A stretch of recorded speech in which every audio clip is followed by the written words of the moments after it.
But I know that Disney has a pretty storied history with short films. So I'd written this short film about Deadpool. It was going to attach to Free Guy, and it was Deadpool interrogating the hunter who had killed Bambi's mom. And the rug pull of it, though, is that you think Deadpool's going to kill the hunter, but Deadpool's actually just a huge fan. He wants to know how he, too, can be as loathed as the hunter is in the Disney universe. And they just shut that down immediately. They're like, there's absolutely no way you're doing. Yeah, they said, there's no way you're doing so that. Surprised. Fine. That's why. So too far gone. Zip it, Thanos. We have a deal, and you. Disney was just appalled at everything, and Marvel couldn't believe, was never going to let us do anything. Is it just me, or do you want to build a snowman from Frozen sound suspiciously like Papa, Can You Hear Me from Yentl? Papa, can you hear me? It's owned by our parent company here, Disney. It's they own a lot of stuff, actually. They own this show, Jimmy Kimmel Live, ABC, Hulu, FX, FXX, ESPN, the concept of joy, water, air, and they just bought up all the global supply of insulin. Which is, why would they need that? Well, they don't, but they have it. Suck it, Fox. Run away, easy, man. Ever wonder why superhero movies sometimes feel more like a lecture than an exciting blockbuster? Well, Ryan Reynolds is shaking things up with Deadpool and Wolverine. Stick around to find out how.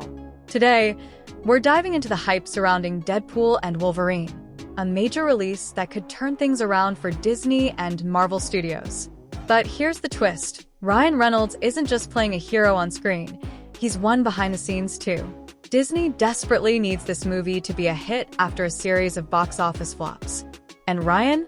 He's taking a stand against the Disney execs, pushing them to focus on what fans actually want: pure, unfiltered entertainment.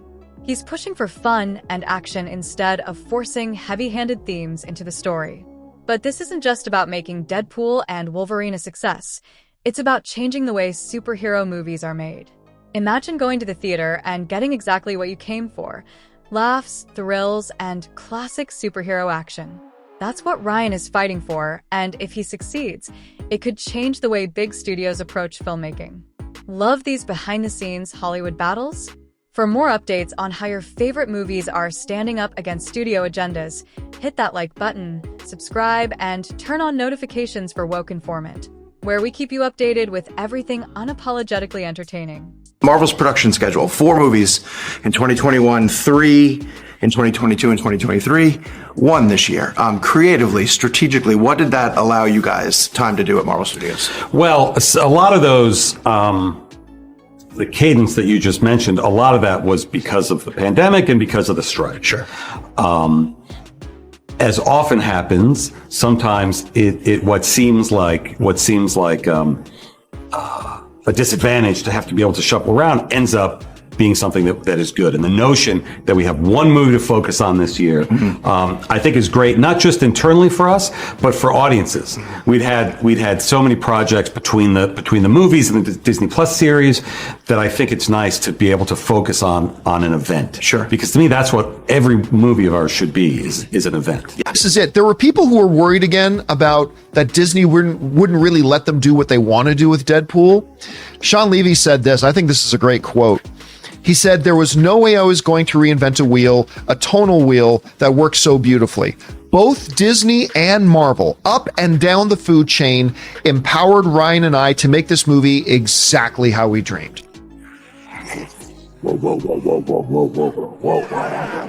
Is that supposed to be scary? Pegging isn't new for me, friendo, but it is for Disney. Clip 2. Here's the scoop. Ryan Reynolds is clashing with Disney's top executives. Yes, we're talking about Bob Iger and Kevin Feige. The reason? The creative direction of Deadpool and Wolverine. Ryan isn't happy with the ideological themes Disney keeps trying to push into the film. Every discussion turns into a tug-of-war over what makes it to the big screen. Ryan wants to keep things light and fun, but the execs seem to have a different agenda.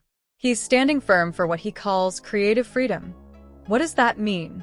He wants to make a movie that's all about entertaining fans without forcing any unnecessary messages. He's thinking about us, the audience, who just want to enjoy a fun movie without feeling like we're being lectured.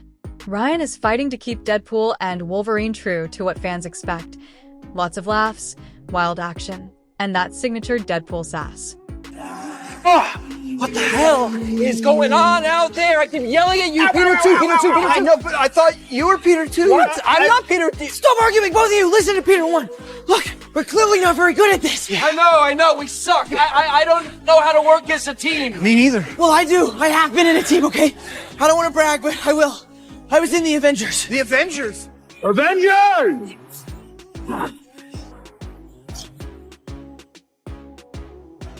Assemble.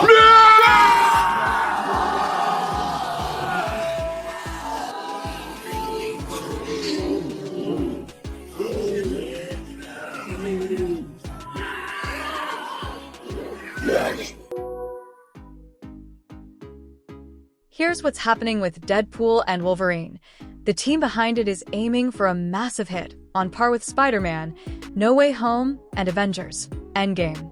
Their goal? Keep it purely entertaining. No heavy themes, no complicated moral lessons, just pure fun. They want you to leave the theater thinking, that was awesome. Just like the biggest blockbuster hits of the past. And leading this charge? Ryan Reynolds and director Sean Levy.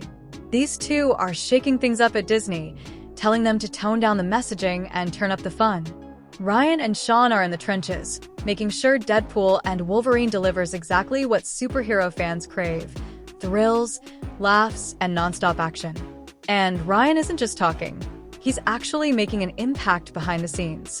His efforts are starting to influence how future blockbusters like Avengers, Secret Wars will be shaped.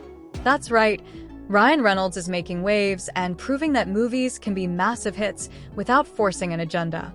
And here's the kicker. He's pointing to successful examples, like Inside Out 2, which won hearts without pushing any big message.